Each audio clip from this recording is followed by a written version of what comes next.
This is the most anticlimactic countdown I have ever seen, Cyberius. It's actually fucking terrible, and I just need to get rid of it because that really steals the energy. This is ruining my whole weekend, that countdown. I mean, that was something. I'm glad it's over. Anyway, hello, YouTube. Welcome to the live. I have Speem joining me.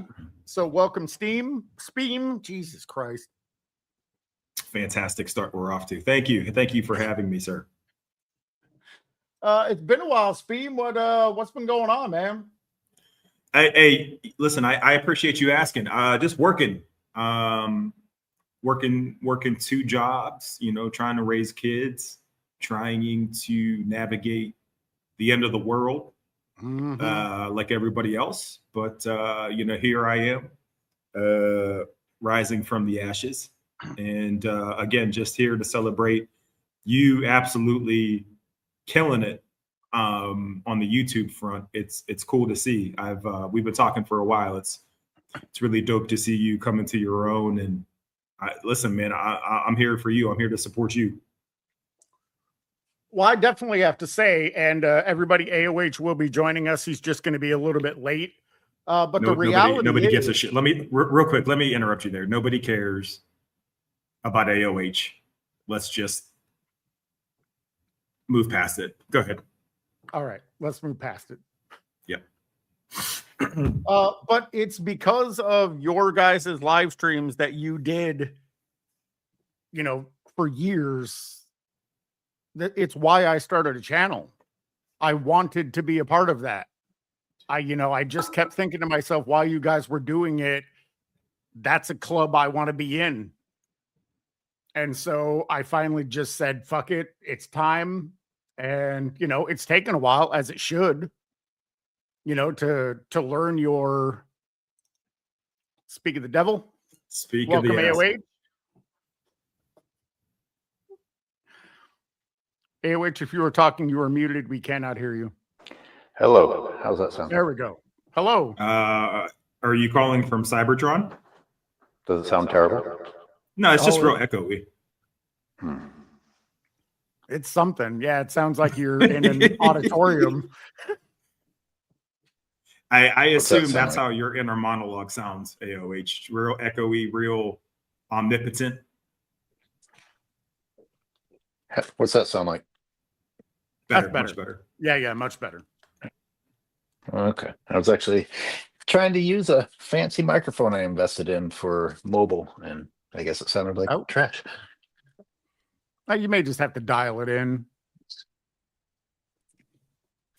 Doesn't feel good having audio problems, does it? Oh my goodness. Woodage, what up? What up? Shout out to Woodage.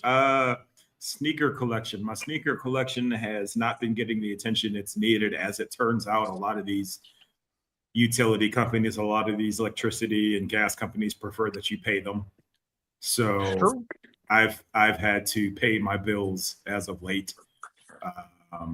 And the sneaker game has been kind of iffy lately, but we can talk about that whenever. You decided to feed your kid instead of buy sneakers, huh? Yeah, I'm a good dad. I need to be celebrated as such in every conversation, especially as a half black man. AOH, if you have it your way, that's how I'll say it. Half black man. I don't give you. I don't give you half either. Yeah, exactly. Anytime I do something as a positive male role model, I need to be rewarded for it. It needs to be recognized. Yeah. Let's keep going. Don't we all? Yeah. Oh, yeah, for sure. I want to thank both of you for joining me for this. I wasn't sure. I mean, I'm not going to lie. When I started this channel, I didn't think 1,000 was ever going to fucking happen. I was ecstatic when I hit 100, and I thought that's where it was going to end. So the fact that this day has even ever come is surprising as hell to me. But you guys are a big part of it. Like I was telling Speem, it was your guys' live shows that made me want to do this. That was a group I wanted to be a part of, and I figured the only way to do it was to do what they do, or at least do my version of it. And lo and behold, here we are. You were very impatient hitting that actual 1,000 marker, considering you never thought you'd ever get there. You got there. Yeah, impatience. You got there fast. I did. It took just under a year. The 17th is my 1 year mark. How are your subscribers, Spain? Oh, I'm at like 255, which, don't get me wrong, I appreciate each and every single one of you. One day I'll stop half-assing this. No, I'm not here for the recognition of that AOH. Let's not do that again. That backfired. I thought you had like 5. No, I listen, but I'm okay. I'm okay. I'm gonna be all right. Do you plan on putting up some more content? It's been a while since your last video. Yeah, no, I do. I'm just kind of working myself closer to some sense of stability. And yeah. And I, now that I was on you AOH and myself did a show a few days ago. I'm doing this show now. Hopefully I can connect with Robin, Sports and Fitness Rants, along with a couple of the other Dart guys. Shout out to Dart, and rest in peace his channel, of course. But I'm picking up some momentum, and and we have a long off season NBA wise coming up, and I'm getting back into the scheme of things with movies and films, and I think Cyberius, you and I, that's a lane you and I can kind of develop as well.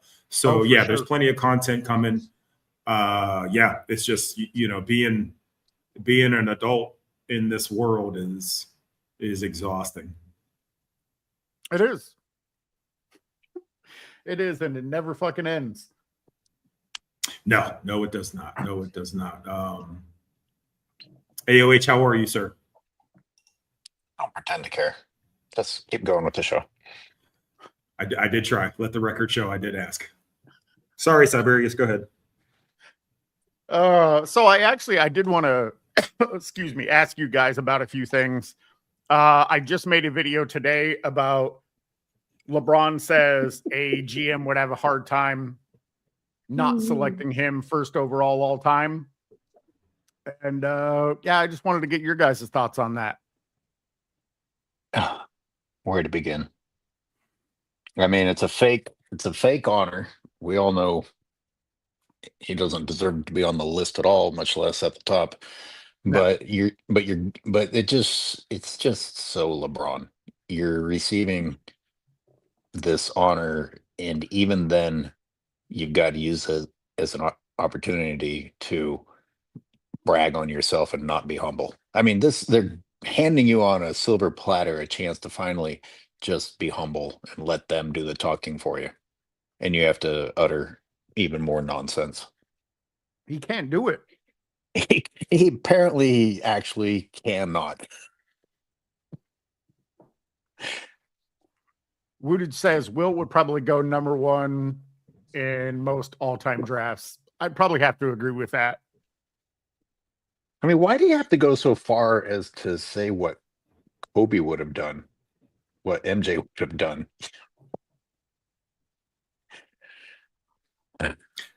Because AOH, it is making no matter what answer you answer with, it's going to make it safe by saying that somebody else would do or say that exact same thing.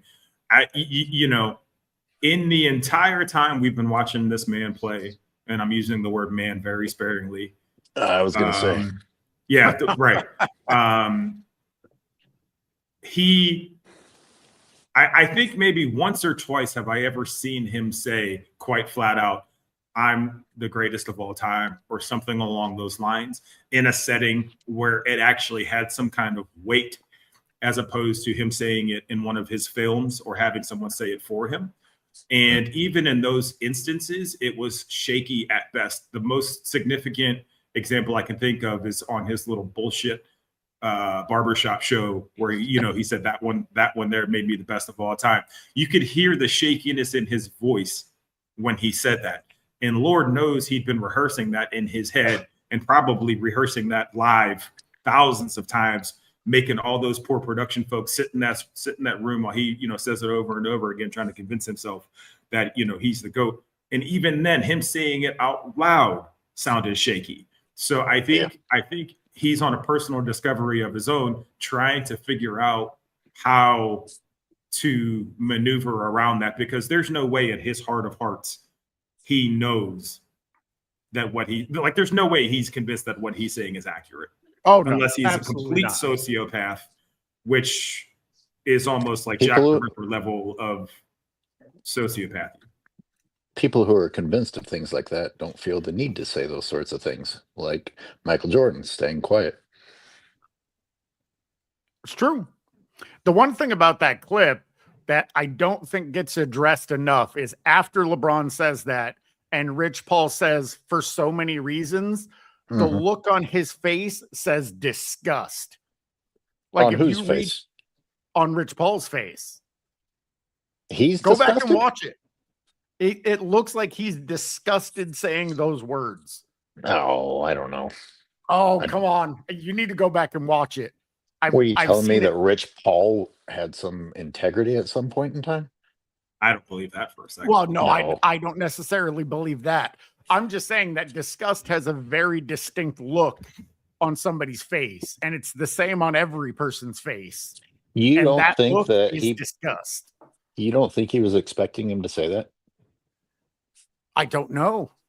I mean, I don't necessarily know the context of the disgust, but it's not good. Like, seriously, I would encourage both of you to go and watch it. I mean, as painful as it fucking is to watch, but it's just 1 second, and it's after he says it, when Rich Paul says, for so many reasons, that look on his face is disgust. And the reason why I noticed it is because I've been contemplating making a video of every time one of his teammates has given him that look of disgust. I can't remember who he was when he was on the Heat, and he's wearing a Heat jersey. So I have to imagine they were playing in Mexico, and the guy sitting next to him, and he's like kind of dancing. And I don't remember who the guy is, and I know I should know who it is, but I just can't remember. But he's dancing, and the guy is just looking at him like, you're such a fucking child. And then he just gets up and walks away from him. He doesn't say anything. But there's been so many occasions where his teammates or people around him have given him that look of disgust, and I was going to make a compilation of it. It's just going to take an inordinate amount of time. Well, we'll go back. So Cyberius, real quick at AOH, the easiest example to find disgust from LeBron's teammates is if you ever look at this most recent season, the Lakers tried to shoehorn in this forced celebration that LeBron was doing, when he'd throw the ball up and it would take a second bounce and then everybody would bounce at the same time. It was like the dumbest.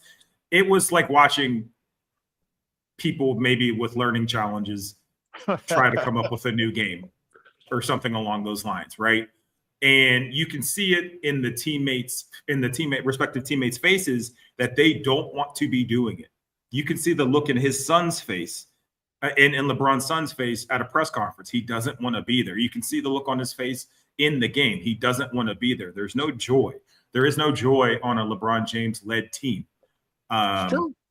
And that's been consistent since like forever. The only teammates I've ever seen enjoy themselves playing with him were Kevin Love before he became clinically depressed because of LeBron James, and then maybe Matthew Dellavedova, and then maybe Mike Miller. Other than that, you can tell everyone's upset.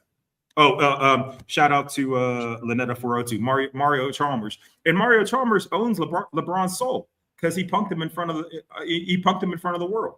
He did. So, that was great. There's no enjoyment around. No matter how hard they try to make it seem like he's fun to play with, he makes his teammates better, and he's such a giant kid, blah, blah, blah. And he's talking about his cookies, blah, blah, blah. He's not. It's a forced narrative, just like everything else. Oh no, J.R. Smith got the real LeBron.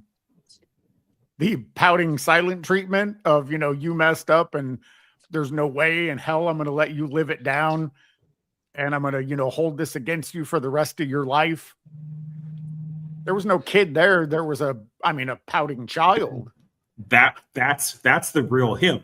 And if I may, you bring up J.R. Smith. Where do you guys have JR's blunder compared to De'Aaron Fox's? Because to me, I still have J.R. Smith's as a bigger deal, given the context. But I've seen that comparison a lot lately. Unless someone explains to me, and I've invited them to, explains to me why no one else was capable of calling a timeout, then I say De'Aaron Fox is worse, because De'Aaron Fox is the only person who could choose to make the mistake that he made, and no one could stop him from attempting that layup rather than dribbling it out. And he, in fact, lost the game. He still went into overtime with JR. Yeah, they still had a chance. That's true. And I'm angry at the media for letting LeBron's behavior slide. I mean, the entire timeout, the entire time on the bench preparing to go into overtime, and he's using that time to make a statement that he's upset instead of locking in. I mean, he should never have survived that from a analyst breaking it down standpoint. He should have been shamed into oblivion, but he should have been shamed into oblivion dozens of times in his career for his behavior. Right. I do remember analysts saying that, to your point, AOH, that he should have been locked in. They did tear him down for that. However, just like all the other stupid things he's done, it gets erased over the course of time. I do remember them tearing into him. Tearing into him or mentioning it? I'm going to go back and look. I'm pretty sure, other than Skip Bayless, of course, I'm pretty sure they did tear into him, saying that he was over there pouting, he was having a temper tantrum, and they had an entire overtime to try to bring that back. And then how many points did he score in overtime? 2 or 4? 2. I think it was 2. So that's the GOAT getting it done.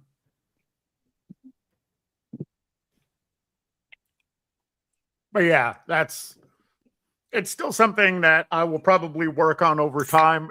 It just takes a lot to go through each one of those videos and pinpoint those facial expressions. But I mean, you can see it on Luka, you can see it on Austin Reeves, you can see it on AD, you can see it on all of his former teammates, of just at one point or another, they have a look of disgust on their face and it's directed at LeBron. And yeah, I just wanted to create a compilation of that.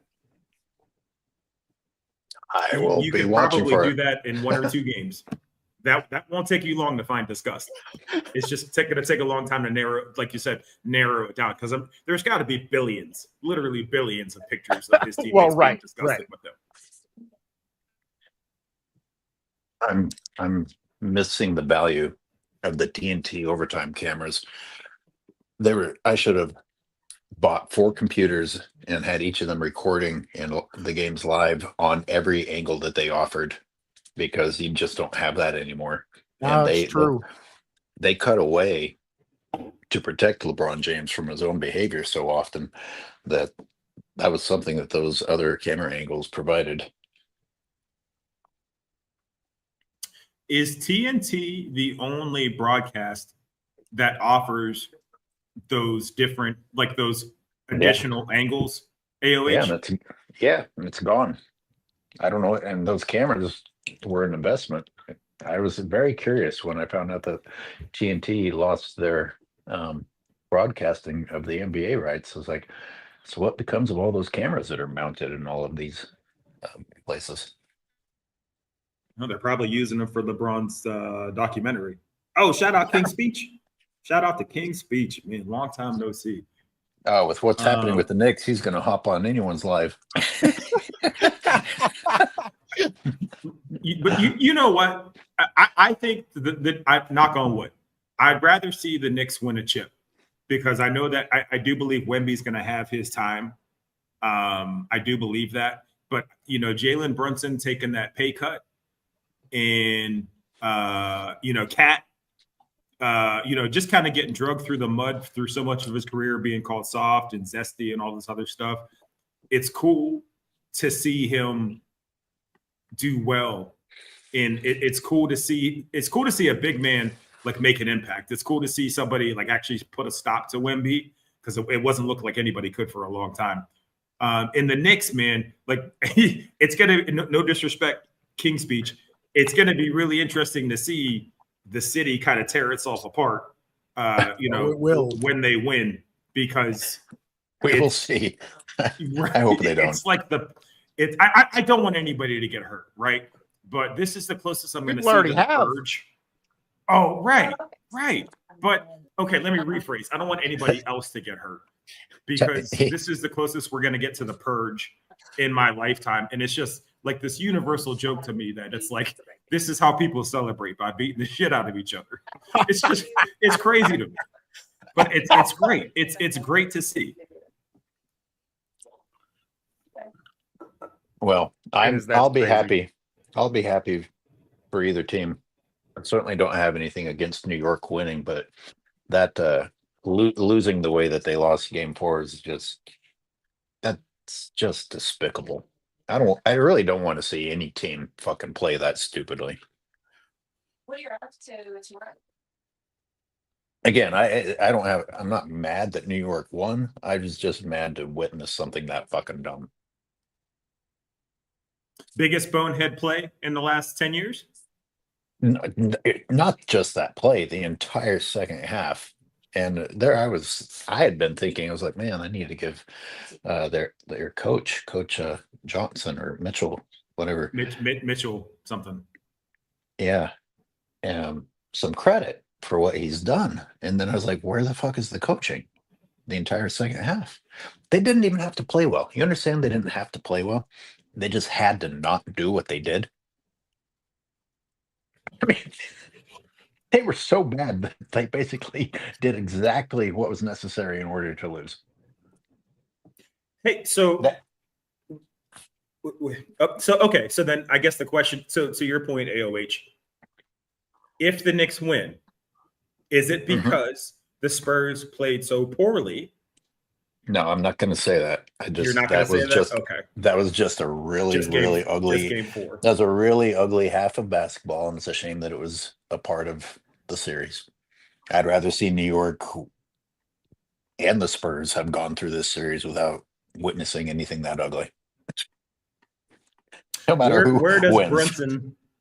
Where does Brunson go as an all-time Knick? I don't know. I don't think that's a worthy conversation yet. You don't start talking about things like that this quickly. Even if he deserves it at some point in time, like I don't know if that makes me old school, but it's like, really? Do we have to have that conversation already? That's fair. No, that's a fair response. I am being in the moment with that question. What's King's speech thing? So you think we should have that conversation already?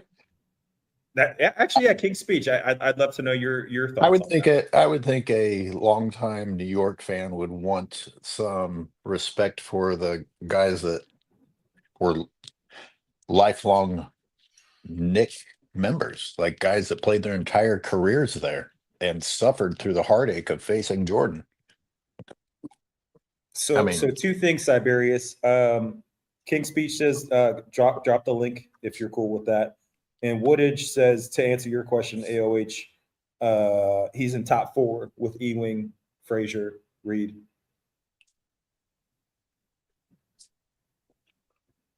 Wow. I mean, I absolutely agree about those 3 as far as Brunson being in that. Time will tell. Those 3 are proven. Okay, so then really what we need to talk about is everyone else that got knocked out of the place at number 4. Because there's more people that we're not thinking about. What's up, King Speech? King Speech. What's going on, guys? What's going on, man? Just getting ready. Getting ready. It's been a long time coming, man. The city is getting ready. I know what you see on TV. You see a lot of craziness. You see a lot of this and a lot of that. A lot of watch parties. You got traffic signs going upside people's heads, and all the rest of the WWE crap. But I mean, no, real talk, man. It's the concrete jungle, man. You go look, man. You know you have any of you guys been to Times Square over in your lifetime? Yes. Absolutely. Oh, so AOH, you've been there, so you know it's a scene, right? Yeah. You know it's a scene. So like New York is just the city of everything. We've been really starved. Like we've had our baseball, we've had our football, we have not had our NBA. Like even if the Nets would have won, no one would care. It'd be like 5 dudes. It'd be like 20. It's like 20 Net fans here, even when they had KD. But the Knicks are the heart. They're the pulse of the city. I mean, you got watch parties going on everywhere tonight. You know, obviously not. I think outside of the Garden, they still watch that one. I don't know. You can get in the Garden you can get in the Garden and watch it for like $20, but they resold those tickets. I mean, like the tickets to watch watch in the Garden is probably like $150 if you wanted to go. Like if I wanted to go get it right now, probably like $150 on Ticketmaster to watch a game in San Antonio inside the Garden. It's wild. I can't say I'm surprised. I mean, yeah. People will buy the tickets for $20 and resell it. That's just just how it goes. King Speech is down in a bunker getting ready for this. By the way, he's pretending that he's chill with everything, but he's down in a bunker for his own safety, even as he's calling in. Yo, Yep. Now look, we have erased. Hold on, I just dropped it in the chat. We've erased 5 20-point leads in the playoffs since last season. The rest of the NBA combined has done it 4 times. So, you know, San Antonio did it to themselves a little bit, but we also did it to them. You remember one of those 20 last year was when I was on with Zay, and Karl Anthony Towns had that 21 point fourth quarter. Yeah, I remember. Yeah. So, you know, and shout out to Cat, man. He's been awesome in his playoffs. He really has. Defensively, he's been awesome. He's against Wemby, he has really shown up. Like Wemby has a hard time getting by him. Look, Wemby's time is coming. He needs a go-to move. Do y'all think what would y'all say is Wemby's go-to move? I don't know. Pull up 3? Yeah, He doesn't really have one. Nope. And that's the issue. That's the issue. Brunson has quite a few go-to moves. Cat has a go-to move or 2. Even OG with his little step back 3. But Wemby doesn't have one. King Speech. What I'm gonna say to that though, real quick, King Speech though, is how many big men other than Jokic have go-to moves in the paint that you can consistently count on. Are you counting the shut off as a go-to move? Yes, I mean currently playing. I mean. Okay. So currently playing. I mean, Embiid has, and he has his little, you know, Embiid can do the little dream shake. He can do a few things. Jokic is one of them. Cat has the one where he can break you down, and then he gets that little touch floater. Oh, you wanted to go like he has a few. On the step back again, his step back 3 is a little cleaner than Wemby's. But yeah, I mean, Wemby doesn't have basically the best way to get Wemby is to get the rock to him as close to the basket as possible, and that's not always an easy thing to do with his slight frame. So yeah, I mean he's an ultimate weapon, but he needs that. He needs a jump hook, like because even Shaq, who had a limited bag, as we all can agree, had that jump hook, like you know, post up, boom, boom, boom, feel the contact, boom, jump hook. You can go to that in 4 quarters. I don't like Wemby. Look, Wemby has a big arsenal, but not if you need a basket. And this is the problem. It's like this is why Fox is taking these shots because he's the one with the go-to repertoire. Castle a little bit. Harper is going to get there. But Wemby, if the team is going to, he's going to be the go-to. If he's going to be the man, he has to get a move set down pat. And why doesn't anyone else have a jump hook? yeah, So someone said it in the chat. I was thinking of him, Hartenstein. Thank you, Woodage. Hartenstein was the guy I was thinking of. He has that little soft, that little floater. Yeah, that goes. Yeah, that little floater. Yep. But real quick though, King Speech, I have to say, and I was maybe the world's biggest Laker hater during the Shaq and Kobe days. But when Shaq decided to learn footwork and learn how to basically be like a 400-pound ballerina around the basket, that to me was one of the greatest evolutions of a big man playing ever. I don't think we've seen anything like that really from a learning standpoint since him. I mean, I think Embiid has great footwork. I think he has a nice touch, but he never had that physical dominance that Shaq had before Shaq learned to move that light of foot. When he decided to do that, there was no answer for the Shaq Kobe Lakers. And I think Wemby, like you see him, like, you know, sitting with monks and practicing with the dream and doing all these things. I think he's always going to take pull-up threes, though. It's really weird. And I don't know if he's going to learn that in San Antonio. Kind of not good luck to it, because that's just like, yes, he can make them, but we will live with you taking a three rather than getting to the basket. I mean, it's just a percentage of the play. If you need a bucket down one, Wemby is not the guy to go to, because again, like, right, the three that he took out the mid range he took out the game too. He's fading away. He didn't shoot it with confidence. Like, you understand? Like, I'm gonna live with that as long as you don't get the ball in the basket and get that high percentage 70% chance of going in, scoop layup or jump hook. Again, get the jump hook down pat. That will make you the guy they say you're going to be.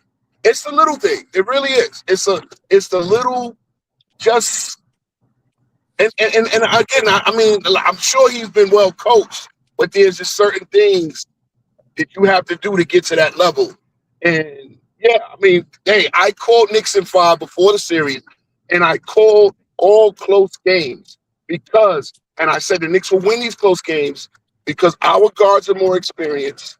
We have the guys that are going to make plays down the stretch, and that's the way it is. I mean, the officiating has been horrible. A lot of things have been horrible in this series, but yeah, man, it's been a good finals. And guess what? People are watching. Eureka, no LeBron, people are watching. 20 million people. What can you say? Between New York and the Alien, yeah. That's been true all year. Ratings have been higher without LeBron. No. And that's not going to change the fact that Kendrick Perkins not is going to change, and LeBron is not getting back. And LeBron is not getting back to another final unless he goes and grips it. Unless he goes and get bought out, it goes with a contender somewhere. I don't know. What? Even then, I think he could keep a contender out of it. You add him to that equation. Yeah. Oh, that's true. We need to be real. They really believe he's the answer to Cleveland. Oh, that's what they need. Another perimeter-oriented guy who needs the ball and plays no defense. Yes, that's going to get Cleveland over the hump. Oh. We talked about this when we recorded a couple of days ago, Cyberius and AOH. But this idea, I just want to reiterate, this idea that LeBron and his camp are waiting to see what the Lakers are going to do. And if they don't give him a max deal, exactly why they're not going to give him a max deal. To me, it further exemplifies exactly what's wrong with sports, maybe even kind of the world in general, because I hearken it to the same idea of an employee that's late all the time or underperforming, coming to the boss and asking for a raise. He would get laughed out of the building. He'd probably get fired. But in this scenario, we have to have a public conversation about why a professional franchise worth billions of dollars has to explain to an aging man, but don't forget he's a great father and a great person, and gives to every charity on the planet. Why they don't want to give him maximum money? That's a real conversation we have to have, because that's how backwards things are right now. We don't even know if it's a real conversation. We don't know how much of it is Rich Paul just spouting off. Right. So which brings up a separate problem, that franchises like the Lakers just keep their mouths shut to avoid as much backlash from the LeBron mafia as possible. I mean, LeBron can just sit there and lie his ass off. It really Rich is Paul a can shame. just Yeah. No, yeah, it really is a shame. It really is a shame. I made the prediction that LeBron will not have a farewell tour. What will happen is he just won't be signed by anybody, or he will have to, because who is really going to give this guy? Who's going to give him 20 million? Seriously, who's giving? Who is LeBron worth 20 million to? I don't know. King's Speech, I think that's a great question. I think we should take a step back and actually sit and think. What are there, 32 teams in the league? Is it 31 or 32? Well, 32 when we expand with Seattle and Vegas. Yeah. Okay. So of those franchises, is there one that we would say, okay, this makes sense? Because my answer right now is no. There is not one team in the league that benefits from adding him, like in no way other than ticket sales. But Well, I think there that you has go. to go. They use Oh, go ahead. even in LA they use that excuse, which is a terrible excuse in LA. You don't have any trouble filling the arena in LA for Laker seats. You don't have any problem selling Laker jerseys. But if he were to go to an absolute trash franchise, which he won't do, that's where you could maybe use the excuse of bringing in some revenue with ticket sales or the weirdos that buy his jerseys for every team that he goes to. But that's, on the other hand, I couldn't believe that the Lakers, even nearly 10 years ago, signed him. I didn't think that was possible. I thought he was done after getting swept all those times, and then the Lakers resurrected his career. I mean, you can't look at it from a logic or reason point of view. People keep signing fucking Harden. Like, you have to take that into consideration. What the fuck has Harden done for any of his teams? And they keep signing him and keep signing him and keep signing him. There's gonna be a team that's gonna sign him, whether it be for jersey sales, whether it be to put ass in seats. Somebody's going to do it. I mean, I made a prediction on my channel like 9 months ago that he's going to sign with the Wizards because Jordan did it and he does everything that Jordan does. Do I think that's realistic? No. But possible? Yes. Hey. I think you broke up there. Oh, he's going to sign with the Wizards and trade AJ DeBonsta the first day. Trade him for damn it. What aging superstar can we trade AJ DeBonsta for? Him and Bronny are a package deal, right? There's no way they split them up. I mean, I can't see the Lakers keeping Bronny. The wildest part is he commands, it's what, like 48 mil a year, 52, something like that. And the Lakers, what they need, they could get for 15 mil a year, 20 mil a year, easily. If the GOAT, quote unquote, took a pay cut. I'll never forget. Do you guys remember when, I think it was 2 seasons ago, Shams reported that LeBron was willing to take a $4 million pay cut, blah, blah, blah, so the Lakers could make a move. But then it's like, yeah, but you also signed Bronny to, 4 years, something like that, 8 mil guaranteed. You take all of these numbers and you could easily go sign a decent player and really bring your team to a place where they can compete. But instead, they dump 50 mil into a dude that plays one side of the court, doesn't even have the ability to pad his stats anymore because he's such a danger to the team. He doesn't put asses in seats anymore. It really makes you wonder what kind of leverage he has on that team. It's like when we talk about Kendrick Perkins. Like, what does Kendrick Perkins have on the people at ESPN that he's allowed to continue to come to work and just destroy journalism one word at a time, right? Well, look at how owners have changed, though. How many of these owners actually care about the game of basketball, and how many are in it for different reasons? They don't actually care if their franchise is respectable as long as it's in the news for some reason or other. Maybe. No, that's a fair point, because team value and team revenue has continued to go up regardless of how bad the team is. The Lakers or the Wizards are worth more than they were 5 years ago. Those executives are still making more money despite that their team is ass. So it's a legitimate question. Do they even care about the game that's taking place on the court? It's still lining their pockets regardless of, the outcome of their record. So do they care? Mark Cuban does. Can we put? He's not an owner anymore. Never mind. Are any of you taking the Warriors rumors seriously, or can we put that one to bed? No, let's put no. That's I don't think so. I mean, I made a video about it because I saw that article, but is it based in reality? No. If no, LeBron that's just goes, like that forced friendship. That's that forced friendship that they try to do with Curry and LeBron, like they grew up together or some bullshit. if LeBron, they both were born in Akron, right? If LeBron goes to the Golden State Warriors, you're gonna have Blanche, Dorothy, what was the mother's name? Rose and Sophia. You're gonna have Golden Girls. You're gonna have a retirement community. Okay. That will be an elderly, aging, old. but of course, fanboys think that will be a super team of some sort.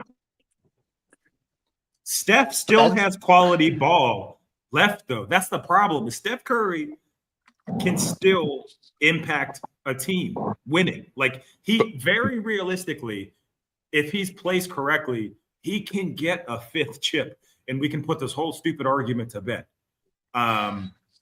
You know what I mean? King's speech was too accurate, though. The Warriors do tend to give people who are ready for the retirement home a last place to live. They do.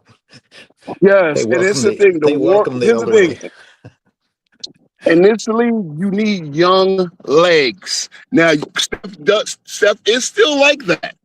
Problem is, you need a young guard next to him, a young, athletic.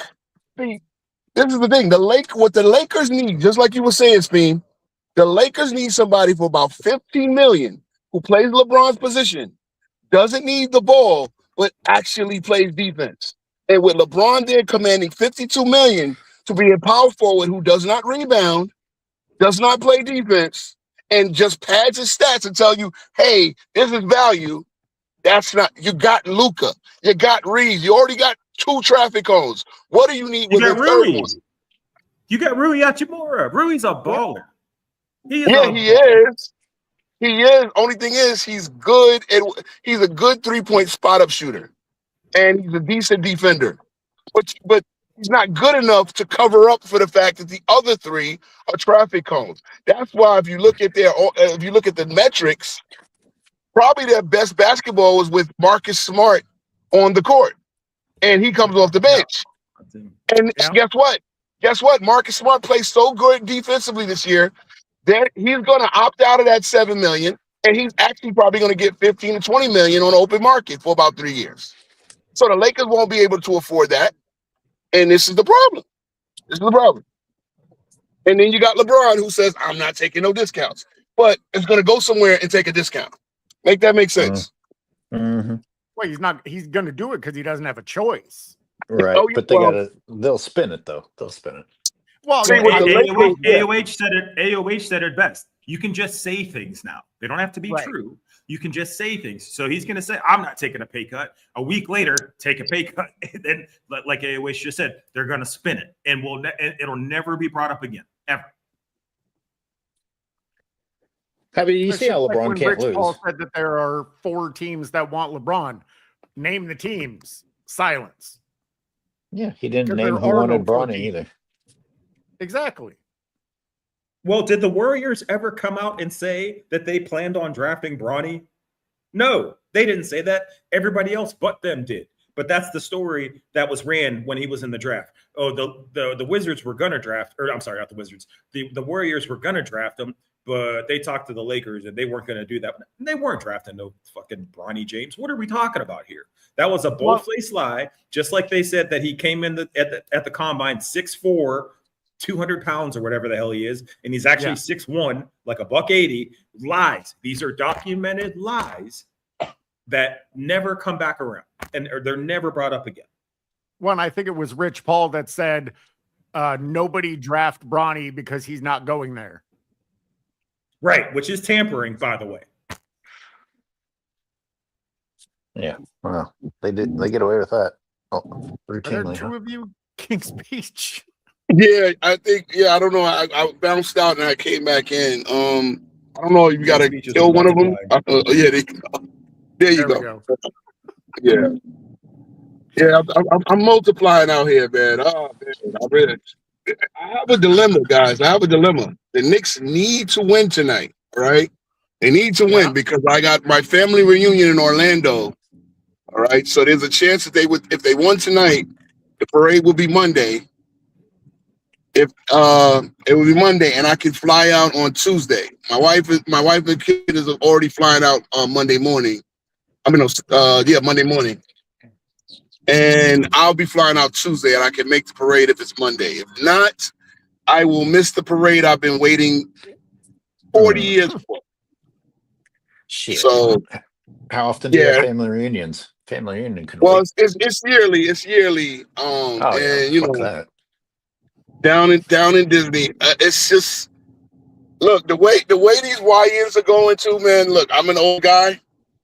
All right. So the way these young cats are out there right now, I'm like 50-50 on what or can I even take the whole scene? But like, I was in high school. I remember the OJ trial, AOA. Remember the OJ chase? Yeah, that's how long I was I've been waiting. I was alive for that. Damn it! Oh, that's right. They cut away. Yeah, they cut away. Right. I think it was game 4, game 3, game 4. One of them games. One of the later games. And yeah. And we were up 3-2. We actually were down 1 and we ran a perfect pick and roll play to Starks at the end of game 6. And Hakeem Olajuwon, and this is why I think he's the second greatest defender that ever lived. I think maybe Bill Russell is one. You can argue. He's definitely the greatest modern defender. He stuck with that pick and roll. He stuck with Starks and blocked the shot because Starks was wide open and he covered that distance on the pick and roll. And then we all know what happened in Game 7. So that was the last time the Knicks had a chance to close out an NBA Finals, 1994. And that's how long I've been waiting for a parade. I was 15 then. I'm damn near 50 now. I don't know how you can go to Orlando over the parade. No. I know. I mean, and this is the thing. It's like, all right, so then Wednesday will be game. See, so what happens is, okay, if it's game 7 and we win, now that's the thing. I'm gonna miss the whole week and we don't even win. It's crazy. So Wednesday will be game 7 unless they decide to do it the following Monday. More than likely, if game 6. Wednesday, I think it will be game 6. And if they don't, so if the Knicks win in game 6 at home, then they would definitely do it. Oh no, I'm sorry, it will be Tuesday. It will be Tuesday. So the night I get in, they'll probably do it that Friday, and I would just have to take the chance and miss it. I don't. I mean, it's a dilemma. It's a dilemma because It seems I agree with AOH. It doesn't seem like much of a dilemma to me. I think I have to agree. You, I don't you think it's go a with dilemma. yeah. Won't You know what I mean? Won't some of your family be like, "What the fuck are you doing here? You should be Yeah. You should be in New York."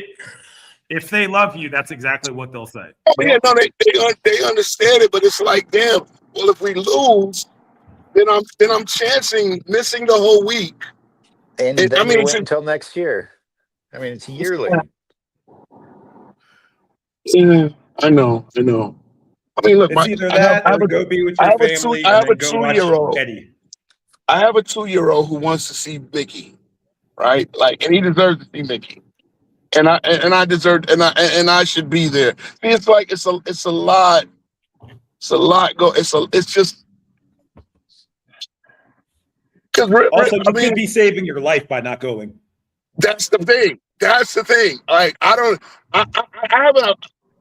And the funny part is, like, I drove down the Canyon of Heroes last night to do down Broadway where they have the parade, and it was nice and quiet. And I know it's going to be. I think it's going to be.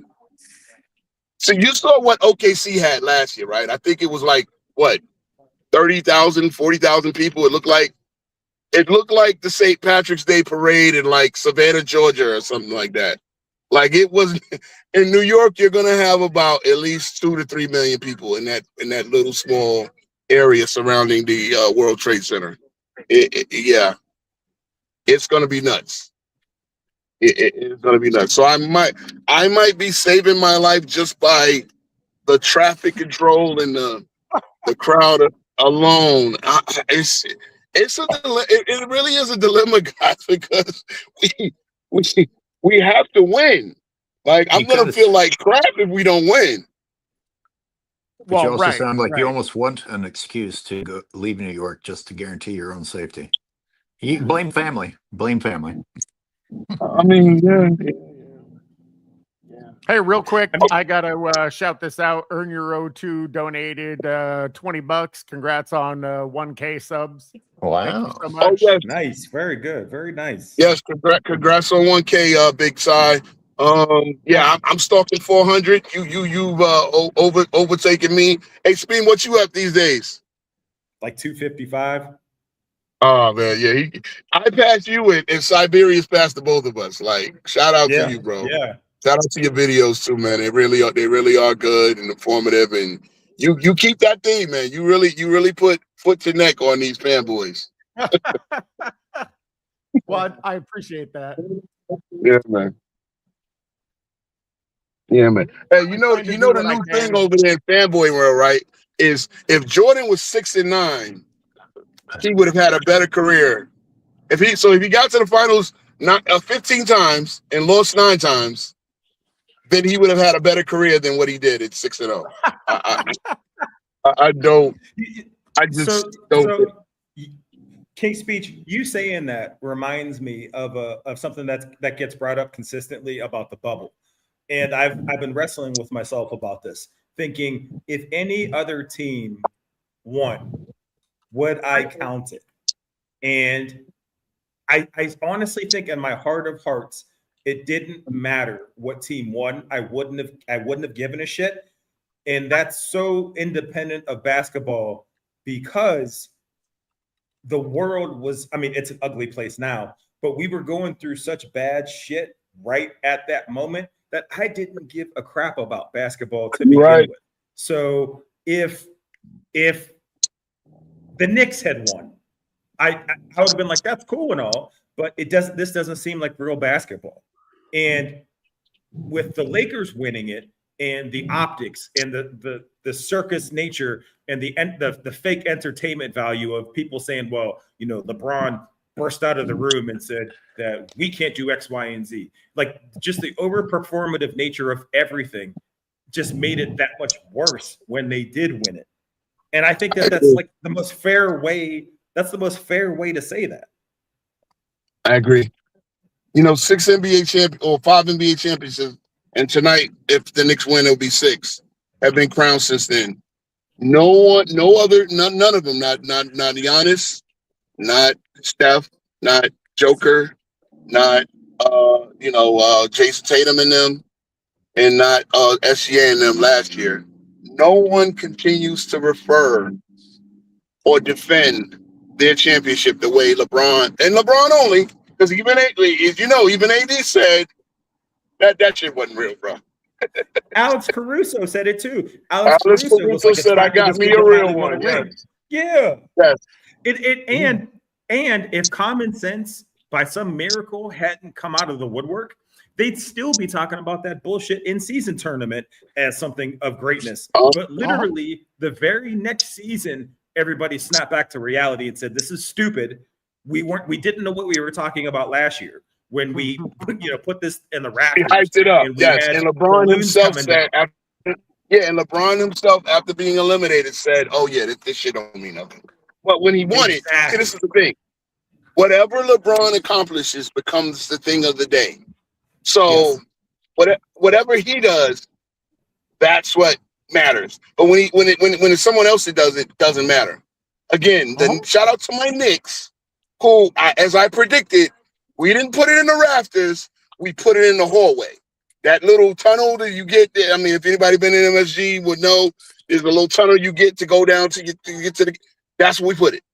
Hey, here's the NBA Cup.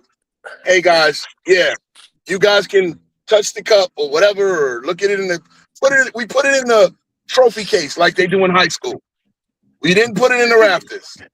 And then instead of getting eliminated in the first round like the last two cup champions did, we got to the NBA Finals, and tonight we have a chance of actually getting the real thing. So shout out to my Knicks. King Speech, I have a question for you. Sure. Actually, let me read Prozac's comment really quick. The Lakers, didn't the Knicks win? I'm sorry, it's Woodage. Didn't the Knicks win the in-season tournament this season? The correct answer is no one knows, because, as you guys just pointed out, no one cares again. I don't remember. I don't remember who fucking won. Well, everybody remembers the little hanky-panky incident at the end of it with Josh Hart. Oh, that's why they remember. What happened? Oh, that's right. What happened? A finger up the butt or something. Yeah, Josh Hart. Josh Hart pulled a college. Yeah, he put a homoerotic college prank on his roommate. And of course, that's the only thing anybody can remind me. Shout out to the Knicks for getting to the finals, for erasing that moment in history. I don't even know what you're talking about, and I feel like I don't need to. Let's come back to that. Let me ask King Speech. Can't wait to come back to the finger in the butt thing. Let that be. Oh boy. How long, King Speech, is the New York NBA championship drought running currently? 53 years. 53 years, yes. Okay. Guess what? The last one. Guess what? That is a longer drought than Cleveland's drought that LeBron celebrates. And it's going to have taken Jalen Brunson a far shorter amount of time. Yes, it will. Yes, it will be. And Cleveland's drought, I believe, was Jim Brown. When was Jim Brown's last championship with the Cleveland Browns? So it wasn't even a Super Bowl. 64. 64. So yes, LeBron broke it in 52 years. The Knicks individual championship drought will be 53 years. Yes, and Jalen Brunson did it and for far less money. The Knicks are not over the cap like Cleveland was. The Knicks did not rely on a suspension, right? The Knicks will be up 3-1 and probably will close out, right? And I mean, but 2016 LeBron is not even real. Yeah, LeBron will somehow take credit for the Knicks losing it. I mean, I don't know how he can, but he will find a way. Yeah. He'll certainly try. He may not succeed, but he'll try. Yeah, 53 years, bro. The fact that 27 years like marked the half. When we got to the finals in '99, it's been longer since we've been to the finals back then than we had won the championship. So it was 26 years since the '73 championship. Now it's been 27 years since we've been to the finals. It's like, wow. I'm always going to ask you how you feel about Stacey Patton. Stacey Patton. Yeah. Stacey Patton and does Whoopi Goldberg get a ring? Yes, you should. If the Yes, you Knicks should. win? And Taylor Swift and Timothée Chalamet and all. I don't. I'm sure they'll find a way. Hey, Dolan has a lot of money. I'm sure they'll find a way to give rings to all of the celebrities who he pays to go to the games. But look, it's big business, man. It's big business. Shout out to Do you Spike have Lee Knicks because he fans? actually pays for his ticket. I was gonna say, so Spike Lee is the only New York fan that I still recognize as a real Knicks fan. How do New Yorkers feel about Timothée Chalamet and Ben Stiller and all them guys? Are they well received? They are. I mean, most of them are real New Yorkers. Fat Joe, Fat Joe is definitely a real New Yorker. Chris Rock, Bed-Stuy. I mean, Tracy Morgan, same thing. I mean, obviously they make it a photo op, right? Seinfeld and them coming in, Larry David. They make it a photo op. That's what it's all about. It is about a photo op. It is to get their face on TV. So it adds value to both the Knicks and it adds value to them as well. I mean, who we don't accept is our man Stephen A. Griff. We don't accept Stephen A. Griff because the way he killed the Brunson signing, because he was that heartbroken over not drafting Jalen Duren, who, by the way, full circle moment, y'all saw Jalen Duren in these playoffs from all-star to single. Battery 46%. Yeah. But Steve, and he tries to take credit. Oh, I put my foot in there. And Stephen A. Smith, please. Right before the playoffs, we watched you say the Knicks have no chance of winning it. I was stoic the whole time. No one in the East was beating us. I was stoic the whole year. I said Detroit don't have enough scoring. I said Cleveland is too soft. Philly is, LOL Philly. Boston, they shoot too many threes.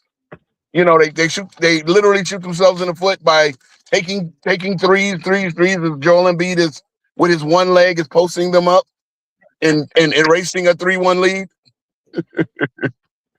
Yeah.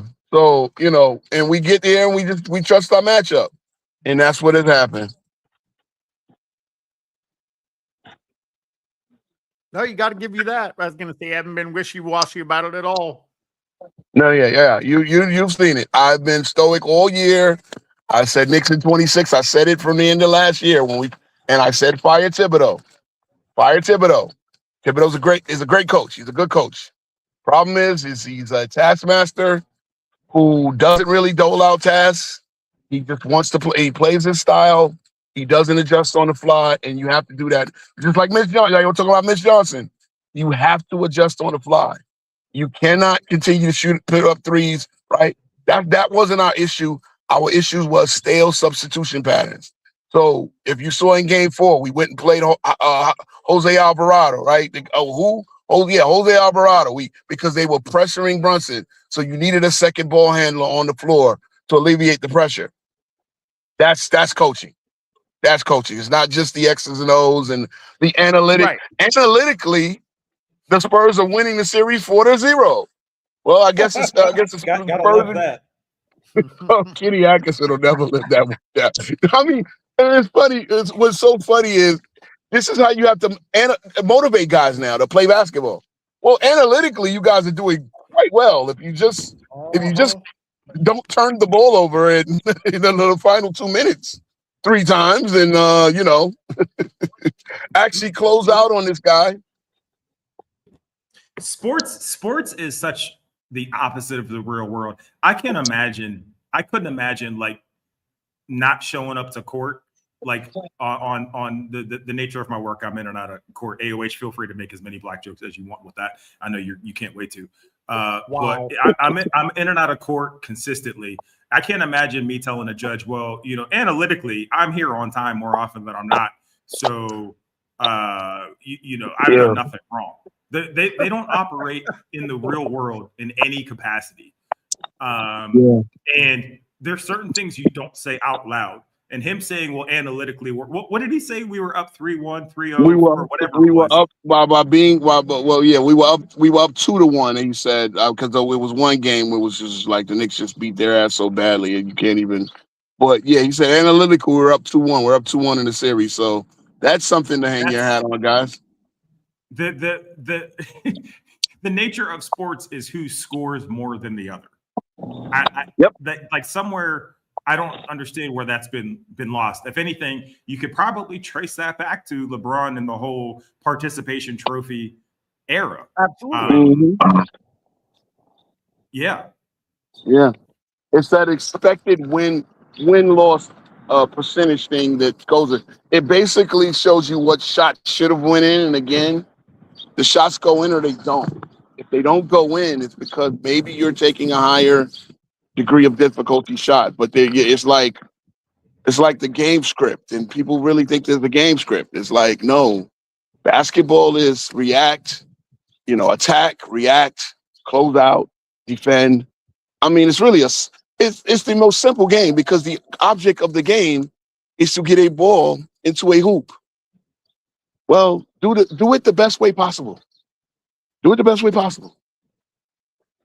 Taking 43s, yes, the math might, taking 53s, the math might work out, but what happens when you don't make threes?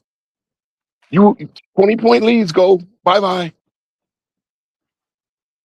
Do you guys remember when a 13-point lead, 15-point lead was like insurmountable?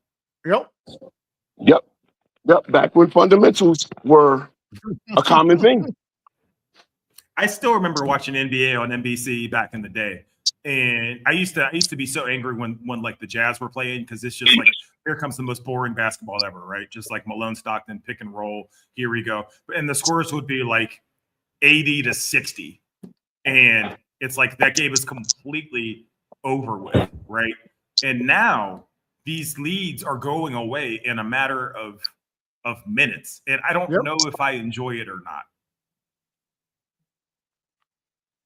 Like I don't know if it's entertaining basketball.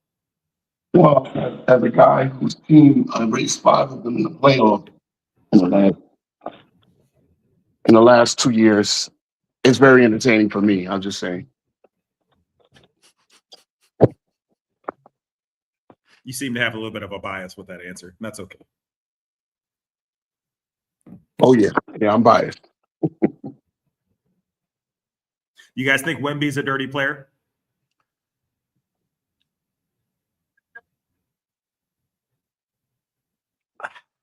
That I don't know. I think there's a hint of dirty in there.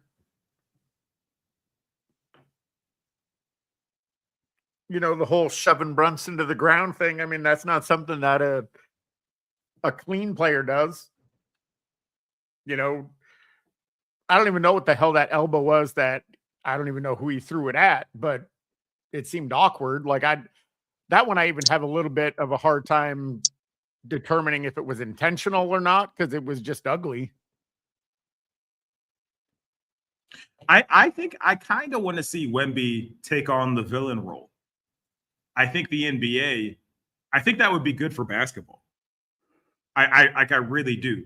I think if he just because he already has that, like, that the closest we have to that Mamba mentality, right? Just like, I'm going to do whatever it takes to win, F everybody else.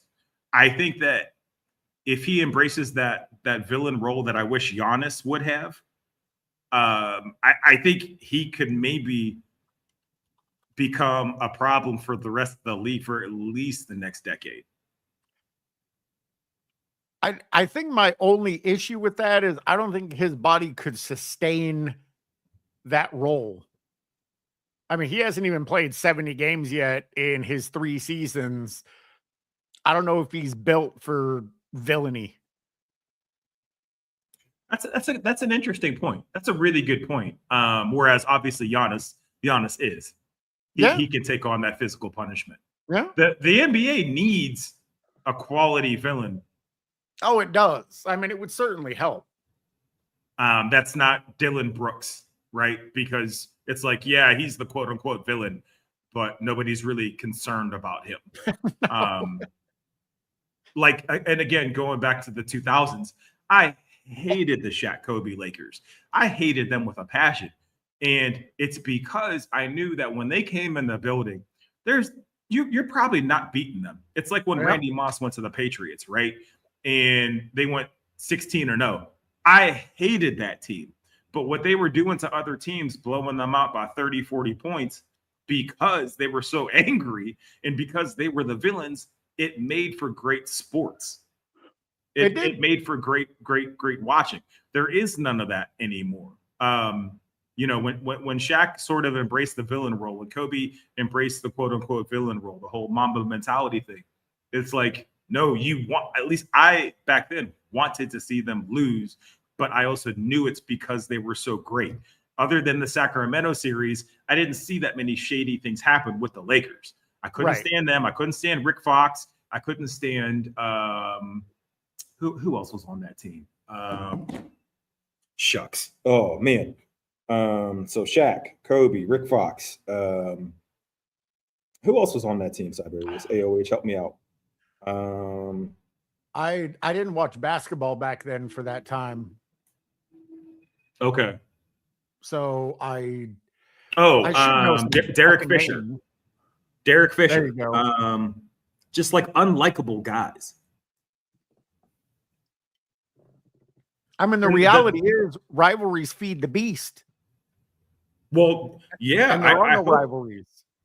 Well, I think OKC San Antonio is going to be a rivalry. I mean, I hope so. And I think OKC is going to be that team that everybody hates. Oh, I mean, they already kind of are, but I think if Chet Holmgren somehow gets his soul back next season, I think he could be somebody that could embrace that villain role. I honestly, I'd rather see SGA embrace the villain role too, because you know, hopefully he doesn't get the whistle he gets next season, and we're going to see what he's really made of. And all his flopping and flailing around is now on display for everybody to see. So OKC have to pivot, and they have to pivot very quickly. I mean, that's true. I just hope that they make those changes, and I hope that the league holds them accountable. That's the deciding factor, is officiating is what will or won't fix the league. Because whether it's oh, go ahead. No, well, so I was gonna say how shout out to Prozac. Yeah, they already are kind of hated. You know, you're right about that. Yeah. How do you fix the officiating? Because to me, I think the lowest hanging fruit, easiest thing to do to me is start making the refs have to speak to their calls at the end of the game. Put the refs in front of the mic. Make them have a press conference. If you're going to lie to thousands, hundreds of thousands of fans, then I want to see what you have to say about it after the fact. Put them on the spot, because you're not going to fine them for making a bad call. You're not going to hold them accountable. And with sports betting being as prevalent as it is right now, it's clear as day what's happening. Point shaving, tanking, all of it. It's ruining the sport we love, but it's also not going away. So I kind of want to see if a lot of these refs have the balls to stand on the terrible calls they're making, because they never have to speak to it ever. Silver will never put them through that, because he is also passing down what their guidelines are. It's not like these guys just happen to be evil refs that don't like a team or do like a team. They're behaving the way they're told to behave. They're calling what they're told to call. Well, so it all starts and stops with Silver. I think that's what it is. Do you agree with that? I mean, you saw, how can we ever get past McZuggan's video about the teams deciding whether or not to crack down on flopping? I mean, obviously the refs aren't the ones calling the shots. Yeah. And they unanimously voted for flopping, not against it. You know how much time we spend debating whether not there was contact and things like that, and like, you lost sight of the fact that it was a flop. And if you want to call a foul because there was contact, you also need to call the flop, because two things can happen on one play. If you're Absolutely. not gonna penalize somebody for doing something that is not legal, I mean, I've got to say it's not legal if they said that they were going to fine people for doing it. But if you don't ever punish people for doing it, then they're not going to stop. And we're so distracted looking at the other part of the play that we've actually forgotten that someone else on the play deserved to be penalized. It's supposed to be 5,000 per flop, by the way. And then they lowered it. And that's not they even did? enough to. That's not going to incentivize anybody. No, of course That's not. nothing. Yeah, they dropped it from 5,000 to 2,000 because 5,000 wasn't going to make a fucking difference, and 2,000 really isn't. Wow. And then in Pineapple's video, he was also talking about the fact that they have brought in coaches essentially to teach flopping. Yeah. So it's not going anywhere unless the officials on the court call every single time. I mean, I made a video about it, and obviously it was a little bit over the top with, the harsh penalties, because they're never, ever going to go for that. But it has to be consistent and immediate, or the problem's not going to go away. Yeah. And $5,000 or $2,000 or even fucking $10,000, that's not a lot of money to a millionaire. They'll just pay it, and who cares? Go about their day. Or the team will pay it. Well, right. Or more than likely the team will pay it. And then we're talking about fucking billionaires. And you might not even know it took place, because unless I'm wrong, aren't some of the flopping fines that they did in the past, aren't those assessed after the game? They are. Okay, so the money doesn't matter to the players. It's not going to make the headlines. You're going to have to dig up whether or not anyone even did get fined, and it's not going to change how the game is being played. Then it still doesn't matter, even if someone gets fined. Yeah. So actually, AOH, that raises an interesting question, I feel like. So if whose responsibility is it to report out, just fines in general? Because if we don't go look for that information ourselves, we never find it unless the player is significant enough, right? So doesn't the NBA, are they not expected to report out, fines, or whether, for example, whether a flagrant 2 is taken down to a flagrant 1 or vice versa? Do they just choose when they want to do that? Because I would think that they have a responsibility, not that matters, but they have a responsibility to report something like that out. I think maybe it's supposed to be public information, but as far as reporting, I don't know what that is. See, if Pineapple Okay. Midrange was still around, that is absolutely a question I would raise to him, because he's great at finding that shit. But that's not possible at the moment. I'm sure the fines might be listed on NBA.com's page somehow, right? Maybe. I know Sean will report the big fines and penalties, right? But as far as let's just say, I don't know, who's the equivalent of Chucky Atkins, right? A guy like that. I'm trying to think of a 13th man who might get a certain fine for flopping or whatever. Yeah, I'm sure you can go in and check all the fines and penalties and things like that. And, 2-minute reports. And, yeah, the fact that we have to have a conversation about ethical hooping is an issue. And they I know what the commissioner said. Well, just don't call it. No.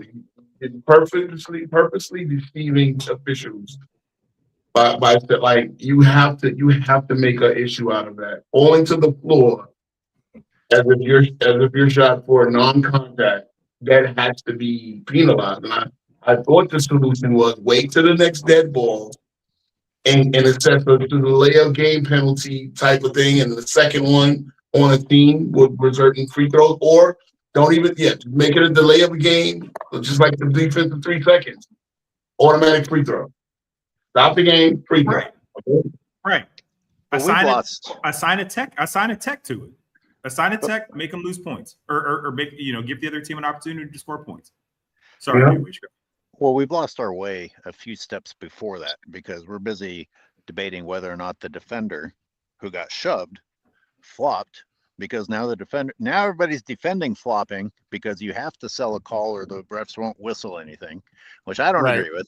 I don't want to spend time worrying about whether you're selling a call or legitimately flopping. Neither one of them should really be a part of the game. But when the refs also are failing before that in allowing offensive fouls, and we're becoming so accustomed to push-offs that now people actually think it's part of the game, then we could correct everything else that comes after that if we officiated the first part correctly.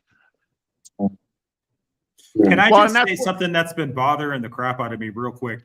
Is I saw a lot of comparisons between SGA and what Dwayne Wade was doing in his prime. And I couldn't stand D Wade, when he was on the Heat with LeBron and all that. But to compare his method of foul drawing to what SGA was doing, it was blasphemous to me. That's interesting. Who did that? I saw something on not Fox Sports. It was ESPN, one of those clutch ghost channels, right?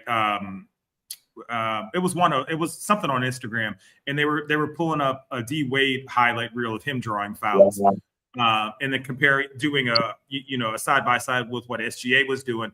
And there were people saying see, it's all bad, but it's just no, you don't understand the difference. You don't understand the context. And I've been struggling to figure out how to compare the two. But what D Wade was doing, as much as I couldn't stand him, is not even close to the same level as to what's taking place now. It's interesting though. I do remember in 2004 thinking to myself, Dwayne Wade's sure on the ground a lot. And I kind of started disliking him. Now, how to compare that to today? 2004 is way too blurry for me to try and do that. but I do remember having that thought. I was like, this guy's on the ground too much. But the difference with Wade, number one, he was a legitimate athlete. And I guarantee you, without even looking at the video, if you watch the Wade portion, he was legitimately trying to score. Now, if you're he was flying through the air for sure. Yeah, if you were legitimately trying to score and getting the ball up at the basket and selling the contact, I have no problem with that. But when SGA will take a bad angle, and because the guy cut him off, what he will then do is make an unnecessary, seriously, there was a silhouette of him, right? You know how we have the LeBron whining about the no challenge that Darvin had, right? So there was a silhouette of him putting his body into a literal K. Right? He's flopping to where his body forms a K. And they put that in the OKC symbol. And this is what with SGA, he just a lot of times he gets himself into trouble. He knows he has no angle. Yeah. And then he'll try to draw contact. And he's not getting a shot up. And the player plays perfect defense, but he will sell the contact. Cohen's, all of the memes of him, like the guy in the video. I'm not fouling you. SGA looks at him, drives up to the basket, bumps into the guy on the other side of the rim, and the referee calls out. This is what SGA pretty much does. And I'm sorry, that's just it's terrible. It's just not come on, what are we doing here? To your point, Dwayne Wade was a very athletic driver to the hoop. So, if he's actually trying to score, even if it's a crazy difficult attempt that has a low chance of working out, It's different than today where the guy is basically in the falling motion at the beginning of his shot. Like he's planning to fall ahead of time.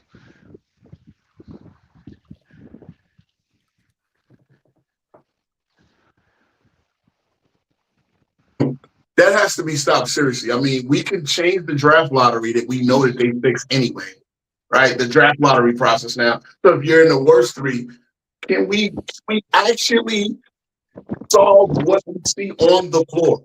We get this from that tanking is a problem, right? All right. So you just like you got the Indiana Pacers, they tank, right? They tank. So what you did was you made sure that their pick landed outside the top 5, so they would lose it to the Clippers. Okay. So you refigured the lottery process. So you did that, no problem. Can we actually the stuff that's on the floor when I have to literally turn off games in the conference finals because I just can't watch that crap? Can you fix that? Can you fix that? Well, just don't call it. Oh God, Adam Silver's the worst commissioner in it. We've had bad commissioners in baseball. Bud Selig was a bad commissioner, right? He was a non-commissioner. He was an owner serving as commissioner. He was a better commissioner than Adam Silver. I'm not lying. I'm kidding you not. And yeah, baseball went to crap under Bud Selig, and it still is. Well, King's speech, it makes it even worse to your point because you went from David Stern, who for as much for whatever you don't like about him, he didn't put up with the shits at all. So you go from that to the complete antithesis of that, but also this idea that somehow the sport has never been in a better place. It makes it that much worse. Yeah. I mean, and the only reason is because it's content, right? It's entertainment. It's not the game. That's why it's in a good place because now, especially with the pandemic, ESPN was almost on the rocks. They almost were going to go bankrupt because they had nothing to show.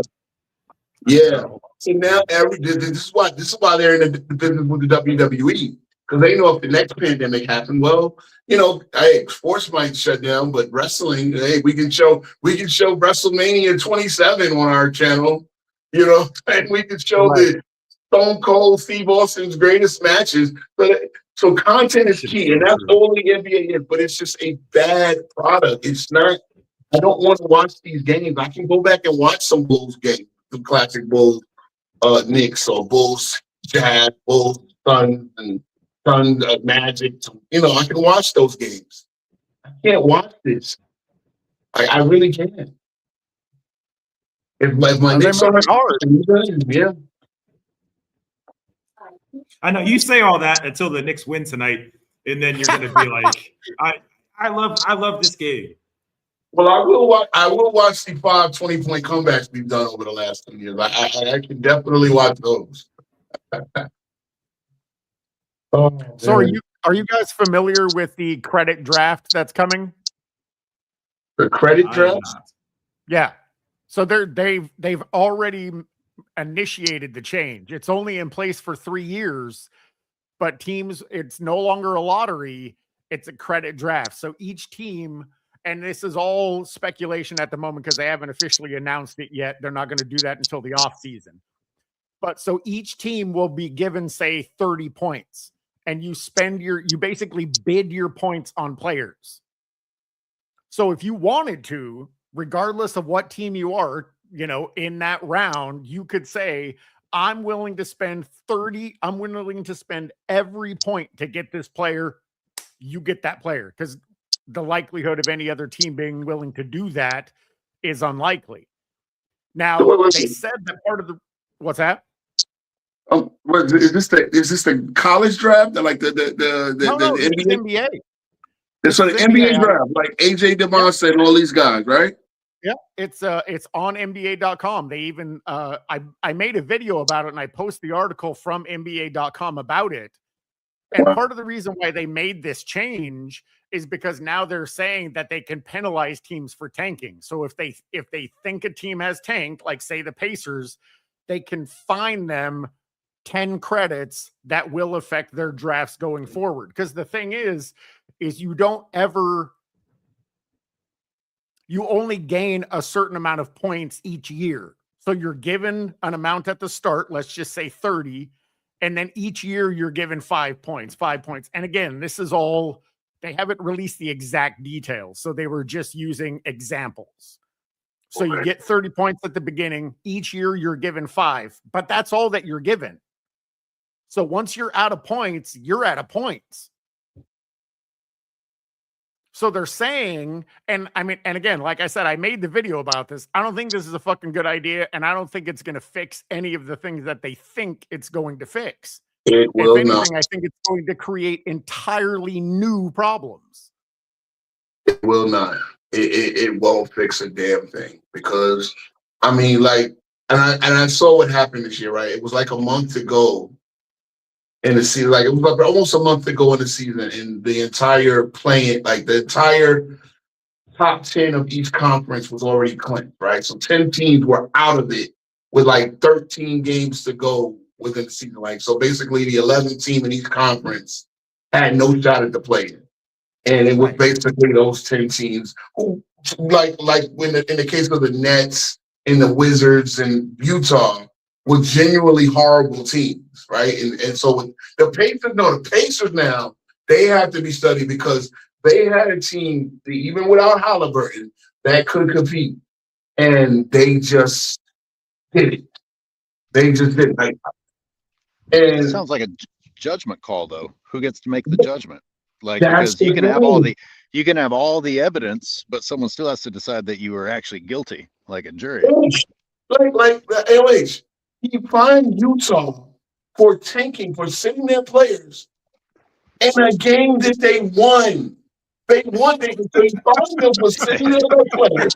They won the game. What 2 I years? forgot that happened. I forgot. I'm just saying, be That sounds prepared. So crazy. Be prepared for certain teams to be found to be innocent when in fact they're guilty, and others to be found guilty. But this I is no talked about different that in than the the video I 65 made. game rule thing, though.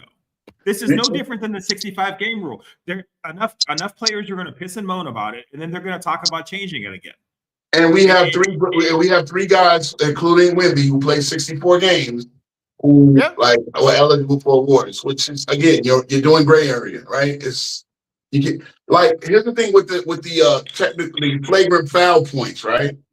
So let's just say the Knicks are winning by 30 midway in the second quarter. What's to stop at the third quarter? What's to stop Wemby from literally just using all his Shaolin, Bruce Lee, Shaolin monk, Taibo, whatever the hell he's doing, and just literally kicking everybody on the floor as much as he can till they throw him out? And obviously, the suspension doesn't mean anything, because they'll lose anyway. Like, I am not a fan of suspending any player in the playoffs anyway, right? Find them, like, suspend them for the next year and make it a good suspension, Silva, because we all know you're very light on suspensions anyway, right? But the player actually loses more money, because the game checks in the regular season, especially when you're a player of Wemby's caliber, even with his rookie deal, right? It's more than he would lose in the playoffs anyway. So I don't know. It's just it's kind of stupid there as well. Like, you're playing a dangerous game with that, though. You're playing a dangerous game with that, because I agree with you here and now, right? But then what's to stop it? If you're going to set the precedent that you're not going to suspend a player during the playoffs because of X, Y, and Z, now you're having a conversation about a player's importance, right? Now you're having so I know a lot of people say, well, if Draymond Green doesn't get suspended, the Warriors probably win that series. But looking back at it, it's like we don't know that, and B, he's ugly. I just want to throw that out there. I just want to remind everybody. Yes, he is. He's an idiot as well. And C, how do you weight a player's importance to the team on whether or not they should be suspended or not, based on the whatever action it was that took place? Granted, his was different because he had I think his suspension was because of, it wasn't just that, it was like a series of flagrants, right? Yeah, it was the technical. It was a technical point because obviously they went back and gave him a technical for talking trash to LeBron. Here's the problem, Speen. He should have been suspended in the OKC series because he got most of the points, Speen, by kicking Steven Adams in the nuts. Steven Adams. Multiple Steven times. Adams was a junk, I remember. Multiple times. And so the one that pushed him over the edge was the finals talking trash to LeBron. Think about this. Okay, remind you, they pushed. I think they remember they walked back. They rescinded one of the technicals or one of the flagrant twos. They turned into a flagrant one retroactively, which took his points back, right, and allowed them to play against OKC. I think they were trying to push Golden State past OKC that year. So they said, well, hey, if they don't have Draymond, Golden State's going to get home. We can't have our 3-win team not make the finals. I know Kevin Durant and versus LeBron might be a good, but no, we want to see Steph versus LeBron again. So they walked it back. And then you suspend him for talking trash to LeBron. You get what I'm saying? Like the kicking the guy in the nuts thing should have been a suspendable offense itself. But the one thing that cheated over was him talking. So we could make it. Because mind you, I feel like they would have won. So we could get a game 7 out of it.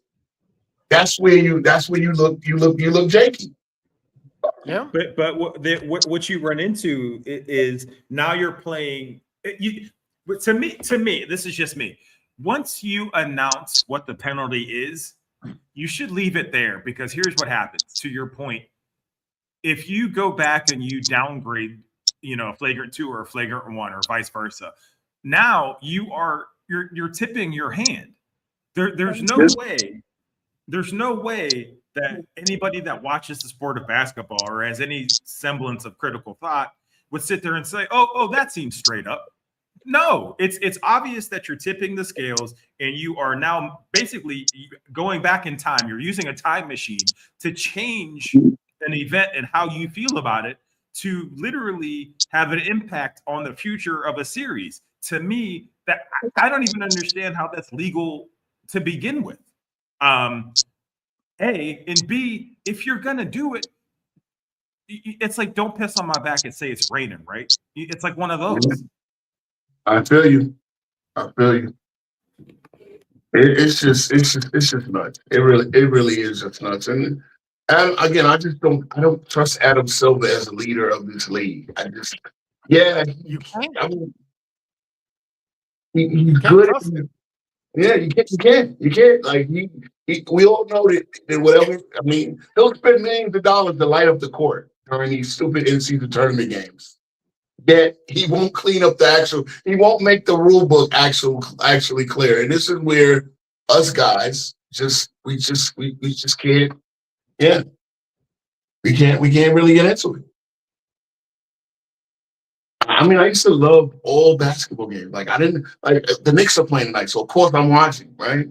But if it's not the Knicks, I mean I can watch, but I can't really get into it. I used to get into Sonics versus the Jazz in the conference semifinals. You know what I'm saying? Like I used to really get into it. Like I really be entertained by those games.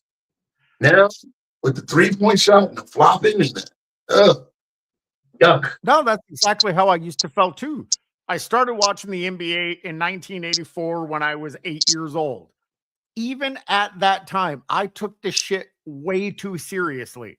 Now, the Bulls were my team, but it didn't matter if they weren't playing. I would still pick a team and be invested in that game. It didn't matter who was playing because it was quality basketball on the court consistently. Every fucking day that the game was on, it was consistent, solid, fundamental basketball. Mm-hmm. Now it's none of those things. So why the fuck would I want to watch? Why would I? What are they giving me to tune in? They're giving you, I don't know, content. I mean, you can really see what a good 3-point form is. Like, I mean, the 3-point shot is just. I mean, it's not exciting. I mean, I guess maybe if you hit it. If you hit it from the logo like stuff, right?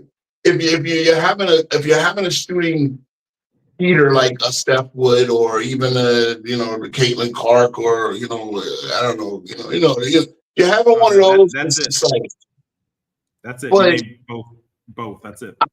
I don't want to see Luke Cornett light it up from three. I want to see Luke Cornett get to the post and give me a jump up. Wemby hitting a couple of threes. And Wemby should not be shooting. If Wemby shoots 10 threes tonight, the Knicks are champions. If Wemby shoots between 4 and 6, San Antonio has a chance of winning. Trust me. So if Wemby shoots 10 threes, they're going to lose. Even if he makes 5, they're still going to lose. Yeah, it's true. Cyberius, to answer your question, what the NBA is that what they're asking you to watch is not basketball. And I'm going to steal the word from King's speech. What they're asking you to watch is content. What they're asking you to watch is not basketball in its purest form, which is one of the most beautiful things on the planet. They're asking you to watch Ja Morant's celebration. They're asking you to watch who's in the crowd. They're asking you to watch what high five LeBron and the Lakers are. They're asking you to watch all the things that, quote unquote, us old men that yell at the clouds hate to watch, which is the complete 180 of basketball, which is all the circusry of it, which is all the bullshit. That's what the NBA is asking you to watch, and that's why we hate it, because almost none of it has anything to do with basketball. It took me 2 years to realize that when somebody says they liked Ja Morant's celly, that meant celebration. I just figured that out like a year ago, right? And you know what gets more clicks than anything? A Ja Morant attempt at a dunk. An attempt at a posterization will get you hashtags, will get you engagement, will get you on a sports show. That's how far things have fallen. Yeah. And not a rally, not like a sequence, not a move set, not the fundamentals, not great footwork. Bro, and again, we're all old heads, right? I'm sure some of the young fellas in the chat will say, yeah, this is all old head talk. But footwork, like me watching Kevin McHale's footwork, bro, I'm sorry. I like that. I love it. To sit there and watch Kevin McHale post up in the big 6'10" wiry white guy who looks like he should be doing your taxes instead of scoring a basketball. Watching that and watching him do it to the best defenders in the league. That's what I want to see. I want to see passing, get him and go cuts. I want to see all that. And I want the people on the television to explain to me why that's such a great play. NBC tried pushing the stars, right? Because again, that's the other thing. They were shoving Steph, LeBron, and KD down your throat. Like, you don't have a whole new generation of stars under 25. Like, right? The average person doesn't know who Paolo Banchero is, right? The average person didn't know who Kay Cunningham was. No one knew who was on OKC Thunder outside of state, who they only learned about a year prior to that because he was an MVP conversation. No one knew anything about J-Dub. They knew about Chet Holmgren because he's a big, tall, wiry white guy who listens to hip hop, right? But other than that, who looks like Abraham Lincoln's long lost great grandson, right? But other than that, we didn't know, and this is the problem. You have such a great product, and if the coaches stop being copycats, so they can survive, and they start understanding, hey, yes, the 3-point shot makes sense, but guys, we don't do it like in the fourth quarter. When we're trying to nurse the lead, we don't need to keep throwing haymakers, 3-point shot from the logo to keep a 20-point lead. Like, we don't need that. So let's just go to this part of the playbook and I was talking today about this. Let's just go to this part of the playbook and come up with the 2-point, the mid-range, but this analytics nonsense that the 3 is worth more than the 2. Yes, worth more than the 2 when you're making it. And when you miss 8 in a row, it's worthless. Yep. So, and that 15-point lead, which you just had it at the 5-minute mark, 6-minute mark, is now a 4-point lead at the 2-minute mark. You might want to do something different. I mean, hey, this is why AI. Hey, I saw these AI like little clips, right? This is why AI doesn't work. Because remember we were scared that they were going to AI was going to replace real actors acting. And you watch all these AI sequences, they're so phony. You can easily tell, right, when Morgan Freeman is AI, like you can tell, like it's no real emotion there. That's why you can't replace the real emotion of an actor, of a Denzel. You can't replace that. You can try to mimic it. This is what this analytic basketball is. It's not understanding, hey, there's certain things you need to do. There's nuance. There's certain things you need to do in a situation where you're in a high pressure situation. Yeah, shooting the 3-point shot works in the first quarter, the second quarter. But now you're up 6. You don't need to be taking any 3. You, like I was saying about Wemby, what's his go-to move? Yes, Wemby will be terrific over the course of a game. But when you go, you say, I'm in your head, and then you go 3 for 7, 4 for 15 the rest of the game. You're in your own head. You just you're pretty much you gave yourself fellatio, and then you pretty much hit the bed after that. I mean, what can I tell you? I'm sorry. I mean, you make an excellent point, because the analytics have removed the human factor from the game, and the human factor is what makes the game beautiful.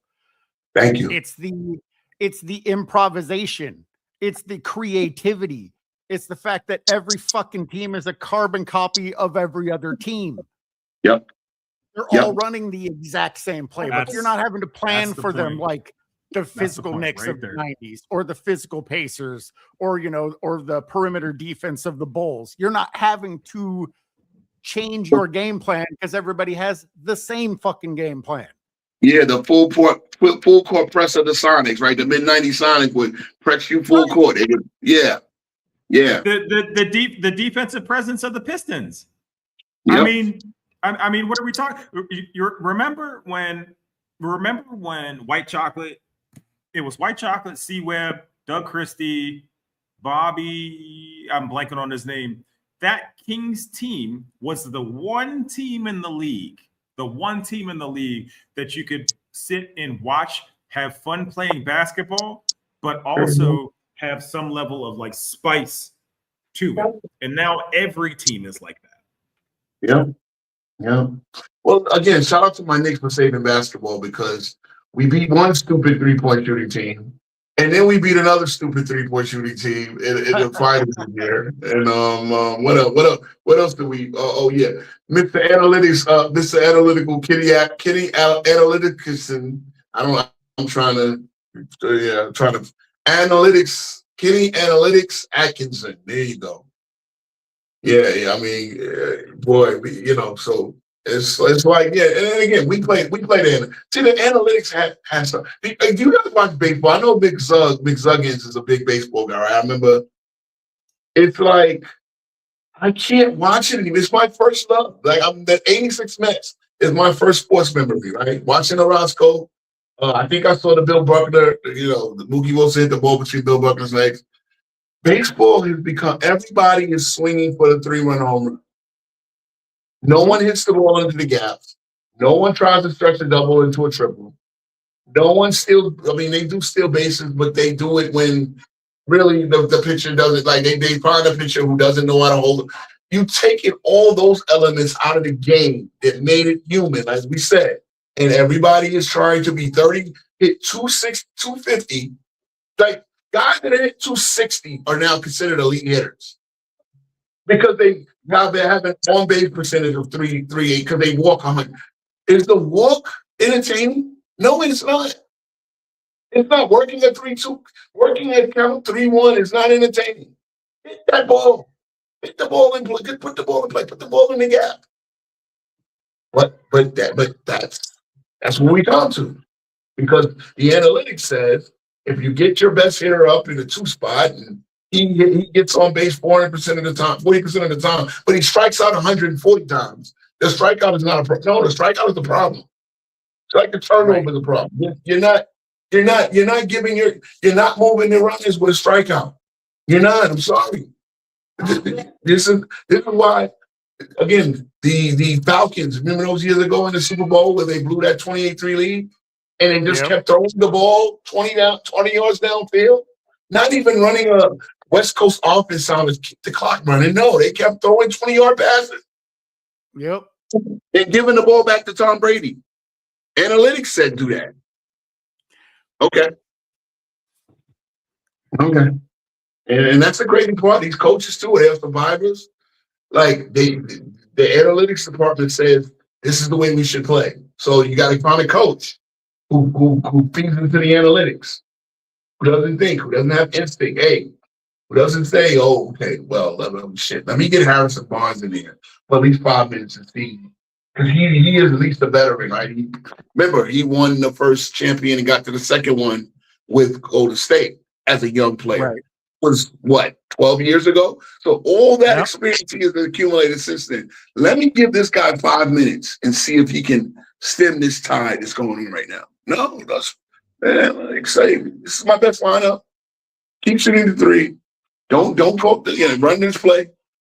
Run this play. Okay. Thank you. I'll take it. I'll take the Larry O'Brien. I mean, yeah, who knows what the hell's going to happen. I actually just realized that it is almost 5 o'clock and it has been almost 2 hours. And I apologize, guys, but I have got to go. Not a problem. I got to get ready for the game myself. Hey, congrats again on the 1K. I appreciate all you guys checking in. Yes, sir. It was a good show. I appreciate it. All right, King Speech, I'm going to pray for you for tonight, for your safety.